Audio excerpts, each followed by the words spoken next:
One24 live और अभी हम आप लोगों के सामने विभोर कुमार तिवारी और ये चीज़ आप लोगों को बता देना चाहते हैं कि लोकसभा के चुनाव के अंतिम चरण का जो मतदान 1 तारीख को होने हैं उसके लिए जो सारे प्रत्याशी अब अपना दमखम जो है लगाए हुए हैं मैदान में।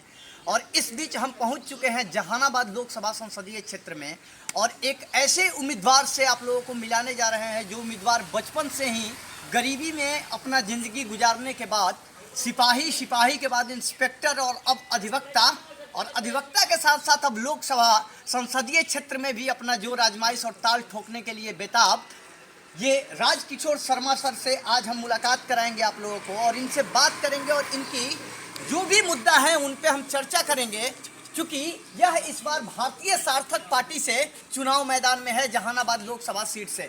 सर क्या कुछ रहा आपका तो सफ़र जो है वो काफ़ी दुखमय रहा सर, क्या कुछ कहिएगा इसको लेकर के? हम जहानाबाद के सीआईडी इंस्पेक्टर भी रहे और जिला के भी इंस्पेक्टर रहे, 2 टर्म यहाँ पर रहे। जनता की समस्याओं से हीर परिचित होने का मौका मिला। अब जनता की समस्या को देखें, यहाँ जहानाबाद की जनता त्रस्त है, कोई जनप्रतिनिधि सुनने वाला नहीं है। जहानाबाद जिला में 3 विधानसभा क्षेत्र है और तीनों के विधायक जहानाबाद जिला के एक भी नहीं है, दूसरे जिला के हैं। यहाँ सांसद बराबर दूसरे जिला से होके बनते आ रहे हैं। इस बार भी वही हुआ। चंद्रवंशी जी दूसरे जिला के हैं, सुरेंद्र यादव गया जिला के हैं, एक हिस्ट्री सीटर है, एक महाघोटालेबाज है। और इस परिस्थिति में जहानाबाद का भलाई संभव नहीं है। यहाँ की जनता त्रस्त हो गई है, यहाँ समस्या से भरा पड़ा जहानाबाद है।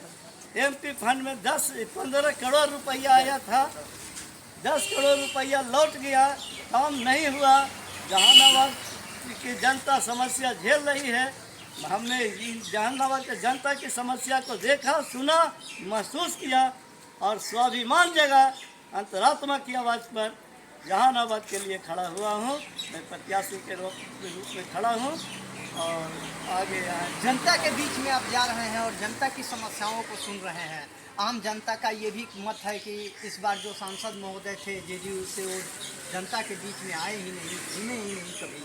तो क्या लग रहा है जनता के बीच में जाने के बाद फीडबैक कैसा मिल रहा है सर? विशेष हम नहीं कहना चाहेंगे।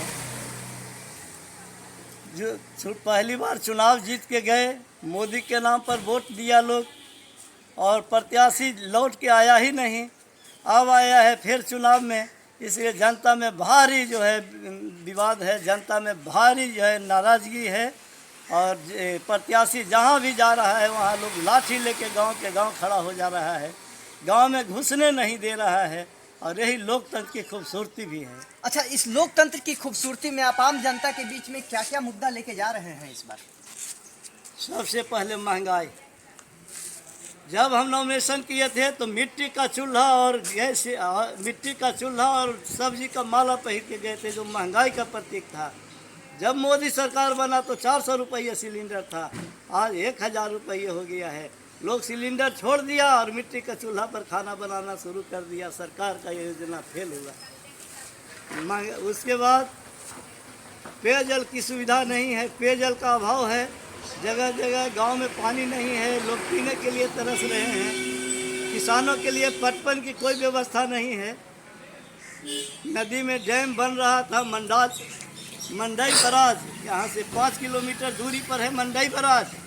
17 साल से मंडई बराज बन रहा है, आज तक पूरा नहीं हुआ। और मंडई बराज का पैसा निकला, मंडई बराज का पैसा खा गया, कोई काम नहीं हुआ। बगल में देख लीजिए, हम आपसे अनुरोध करेंगे, हाथ जोड़ के अनुरोध करेंगे कि आप मंडई बराज को देखिए और अगर हम बने तो मंडई बराज की योजना को हम पूरा करा के दम लेंगे। लेकिन लोग तो कह रहे हैं कि इसके बाद बेरोजगारी सबसे बड़ा मुद्दा है।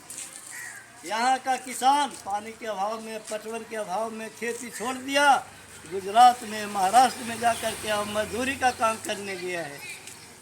तो बेरोजगारी है, कोई रोजगार का साधन नहीं है। यहाँ जनता त्रस्त है। हम मांग करते हैं कि हम अगर जीते तो इसको हम ज़रूर पूरा करेंगे, पटवन की व्यवस्था कराएंगे किसानों के लिए।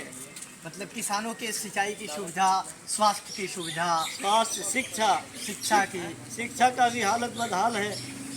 प्राइवेट स्कूल सबको गुणवत्ता के छत्ते की तरह फैल रहा है।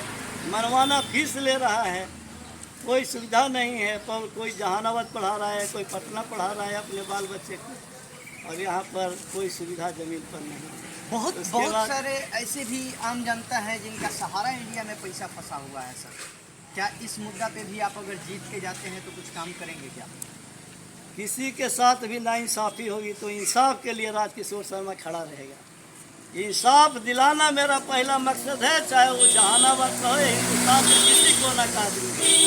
पहले इंसाफ, दवाई सब व्यवस्था करा देंगे। लेकिन आप आम जनता जल से परेशान है, लेकिन यहाँ पे मुख्यमंत्री के द्वारा 7 जल निश्चल योजना का भी काम चला, जो नल जल योजना पूरे हर पंचायत, हर एक गांव में जगह जगह पहुँचा, लेकिन क्या वो फेल्योर है कि ना सर?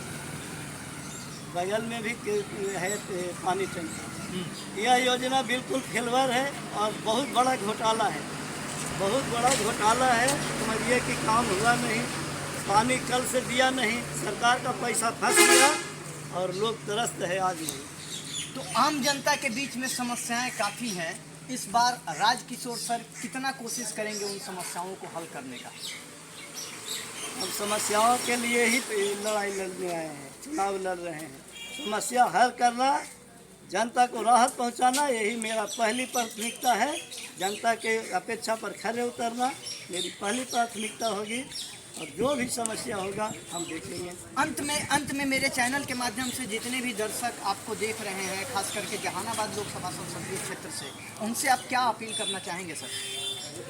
हम अपनी जहानाबाद की जनता से अपील करूंगा कि आप फिरका परस्ती, धंधा सेठ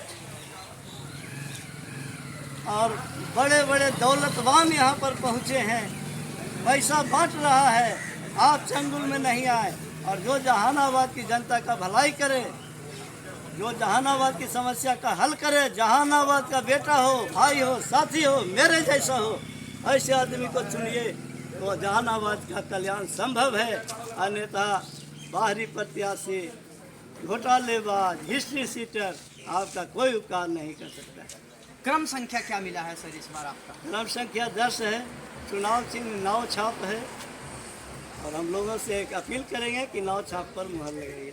धन्यवाद सर। तो ये सारी वस्तु स्थिति है और ये सारी बातें हैं, आप लोग समझ सकते हैं, क्योंकि जहानाबाद लोकसभा संसदीय क्षेत्र जो है ये एक हॉट सीट भी माना जाता है, और यहाँ 7वें चरण में 1 जून को मतदान होना है।